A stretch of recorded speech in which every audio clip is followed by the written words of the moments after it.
तो दोस्तों ये है थ्योरम 1.4 और यहाँ पे हमसे कहा गया है कि रूट टू इज़ इरेशनल। ठीक है, तो ये प्रूव करना है कि रूट टू जो है वो इरेशनल है। ठीक है, तो चलिए इसको प्रूव करने की कोशिश करते हैं। यहाँ पे लिख लेते हैं प्रूफ। ठीक है, तो पता है इसमें जो हम आगे और भी जैसे एग्जांपल्स हैं और उसके बाद एक्सरसाइज 1.3 है, उसमें जितने भी ये सवाल आएंगे ना कि यार ये prove this irrational, prove this number is irrational, तो उनमें सब में हम ऐसा करेंगे कि पहले हम उनको मानेंगे कि मान लीजिए कि ये नंबर रैशनल है। ठीक है, और उसको मान के चलेंगे, सॉल्व करना शुरू करेंगे। फिर सॉल्व करते करते हमारे पास ऐसी चीज़ आ जाएगी जो कि कॉन्ट्राडिक्टरी टू आवर एजम्पशन होगी, कि जैसे हमने कोई चीज़ हम सपोज करेंगे और फिर बोलेंगे यार ये देखो ये तो गलत आ गया, तो हमने जो अज्यूम किया था कि रूट टू रैशनल है वो गलत है, इसका मतलब रूट टू इज रैशनल। ठीक है, तो पहले हम मानेंगे कि रूट टू इज रैशनल और उसके बाद सॉल्व करना शुरू करेंगे। फिर हमारे पास कोई ऐसी कॉन्ट्राडिक्टरी स्टेटमेंट आ जाएगा या कंडीशन आ जाएगी जिससे कि हम कहेंगे कि हमने जो पहले अजम्पशन किया था वो गलत था, तो रूट टू रैशनल नहीं था, इरेशनल था। ठीक है, तो चलिए इसको शुरू करते हैं। तो सबसे पहले हम मान लेते हैं कि late us assume to the contrary मतलब उल्टा, कि that root 2 is रैशनल। ठीक है, तो रूट टू को हमने रैशनल मान लिया। अब रूट टू रैशनल है तो सिंस root 2 is rational, तो this implies root 2 is equal to a divided by b, where a comma b are integers। ठीक है, and a comma b are को प्राइम। ठीक है, तो को प्राइम क्या है, हमने लिखा ना ए comma B are coprime. तो को प्राइम नंबर क्या होते हैं? कोई भी नंबर को प्राइम जब होते हैं जब वो आपस में डिवाइड ना हो पाए। जैसे कि मान लीजिए कोई नंबर है आपके पास, जैसे कि मान लीजिए 9 डिवाइडेड बाई 2। अब आप इसको डिवाइड नहीं कर सकते ना, तो ये कितना हो जाएगा 4.5, मतलब फ्रैक्शन में आएगा। तो 9 एंड 2 आर को प्राइम। इसी तरह हम लिखते हैं 9 डिवाइडेड बाई 3, तो 9 डिवाइडेड बाई 3 को प्राइम नहीं होता, क्योंकि अभी भी हम 3 से डिवाइड कर सकते हैं ऊपर नीचे। ठीक है, तो हमने जो अज्यूम किया है ए एंड बी, तो हमने ये अज्यूम किया है कि ए एंड बी को प्राइम है।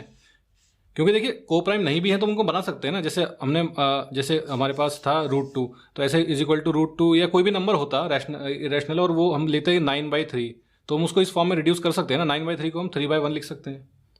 ठीक है, या 3/9 होता तो इसको हम 1/3 लिख सकते हैं, तो 1/3 को प्राइम हो गए। ठीक है, तो हमने ये ज्यूम किया है कि और ए और बी जो है वो को प्राइम है। ठीक है, A and B are coprime. तो हमारे पास क्या था, हमारे पास था कि root two is equal to A divided by B. इसका मतलब A is equal to B root two, B यहाँ चला गया। ठीक है, अब हम बोथ साइड का स्क्वायर कर लेते हैं। हम कहते हैं कि स्क्वायरिंग ऑन बोथ साइड्स। ठीक है, तो क्या मिल जाएगा हमें, ए स्क्वायर। देखिए रूट टू का स्क्वायर क्या होता है, root two into two, root two होता है 2b स्क्वायर। ठीक है, ये हमारे पास आ गया A square is equal to 2b square. अब देखिए ए स्क्वायर के फैक्टराइजेशन में 2 आ रहा है, तो इसका मतलब 2 डिवाइड्स ए स्क्वायर, thus 2 डिवाइड्स ए स्क्वायर। इसको हम इक्वेशन 1 लिख लेते हैं, इसको इक्वेशन 2, अकॉर्डिंग टू इक्वेशन 2। ठीक है भाई, देखिए ए स्क्वायर का फैक्टराइजेशन हुआ ना ये, तो ए स्क्वायर के प्राइम फैक्टर्स में अगर 2b स्क्वायर आ रहा है, मतलब 2 भी आ रहा है, तो 2 ए स्क्वायर को डिवाइड करेगा। और इससे पहले जो हमने थ्योरम पढ़ी थी, theorem 1.3,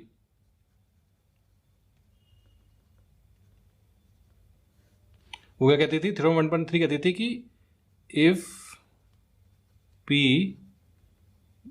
divides A square then P also divides A।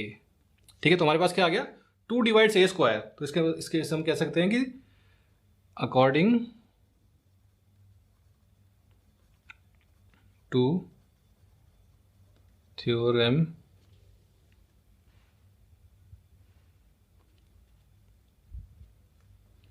1.3 2 also divides A।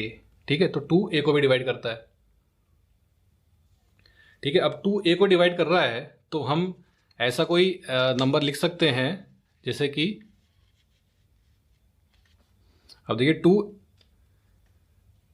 2 is dividing A, तो A इज इक्वल टू हमारे पास आ गया 2C। ठीक है, where C is some integer. ठीक है, देखिए 2 A को डिवाइड करता है तो A is equal to 2C लिख सकते हैं हम, कोई दिक्कत नहीं है उसमें, फॉर सम इंटीजर C। ठीक है, तो हमारे पास आ गया A is equal to 2C। अब इसका हम क्या कर सकते हैं, इसको हम इस वैल्यू को, A की इस वैल्यू को अगर इस इक्वेशन में डाल दें तो हमारे पास क्या इक्वेशन थी, हमारे पास थी A square is equal to 2B square and हमारे पास क्या आ गया, A is equal to 2C। ठीक है, तो इसमें डालने के बाद हमें क्या मिलेगा, 2C, तो और A का स्क्वायर है तो 2C का स्क्वायर क्या हो जाएगा, 4C square is equal to 2B square. 2 से 2 कट जाएगा, इसका मतलब B square is equal to 2C square. देखिए इस 2 से इस 2 कट जाएगा। ठीक है, तो B square is equal to 2C square. अब देखिए B स्क्वायर के फैक्टर्स में 2 आ रहा है, तो this means that 2 divides B square. Then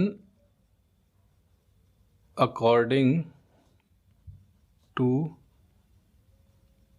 theorem 1.3 2 also divides B। ठीक है, थ्योरम 1.3 क्या थी, if P divides A square then P also divides A। तो दिस में 2 divides B square then 2 also divides B। तो इसको हम ऐसे लिख सकते हैं, this implies B is equal to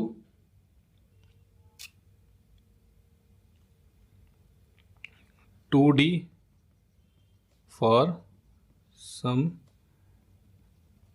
integer D। ठीक है, अब देखिए क्या हो गया हमारे पास, A is equal to 2C आ गया और B is equal to 2D आ गया, तो दोनों के फैक्टर्स में 2 आ रहा है, तो मतलब B और C को प्राइम नहीं हुए, अभी भी 2 कट सकता है, जो हमने पहले माना था कि A और B को प्राइम है। अब A और B को प्राइम नहीं हुए, को प्राइम नंबर क्या होते हैं, जो कि फर्दर सिंप्लीफिकेशन या डिवीजन पॉसिबल नहीं होता, लेकिन दोनों के मल्टीप्लिकेशन में 2 आ रहा है। जैसे कि हम ऐसा लिख सकते हैं कि देखिए हमारे पास क्या आया, एक तो A is equal to 2C, दूसरा क्या आया B is equal to 2D। ठीक है, और हमारे पास क्या था, √2 is equal to A by B था, इसका मतलब √2 is equal to 2C by 2D। तो 2 से 2 कट जाएगा, मतलब दोनों में कॉमन फैक्टर्स हैं A और B में, और कॉमन फैक्टर क्या है, 2 है, तो A और B को प्राइम नहीं है।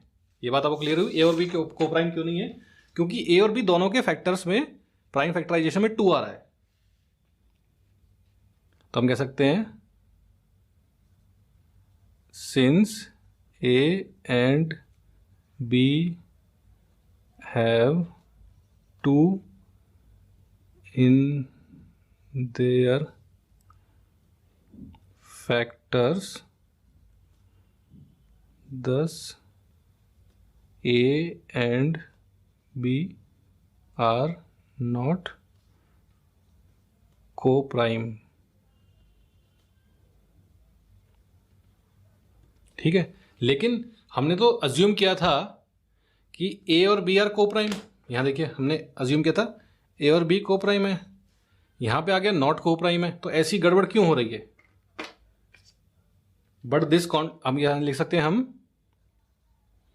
बट दिस contradicts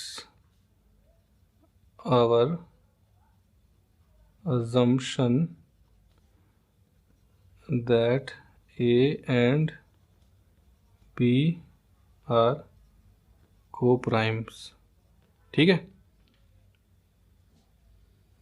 इसके बाद हम लिख सकते हैं दिस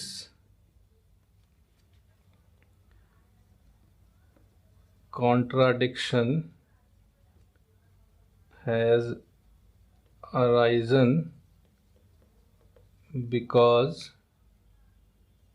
of our incorrect, गलत assumption। वो गलत assumption क्या था हमारे पास? that, वो गलत assumption था कि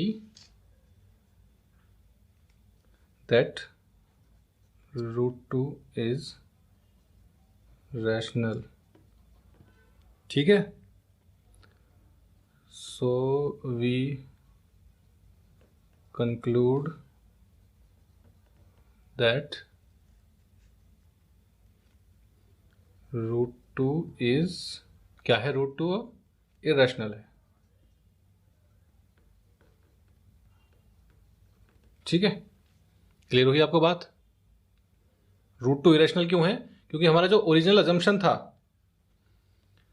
कि ए और बी को प्राइम है, वो गलत आ गया। तो इसका मतलब हमने जो बात की थी कि √2 इज इक्वल, √2 रेशनल नंबर है, वो गलत है, और √2 एक क्या है एक्चुअल में? √2 इज एन इरेशनल नंबर।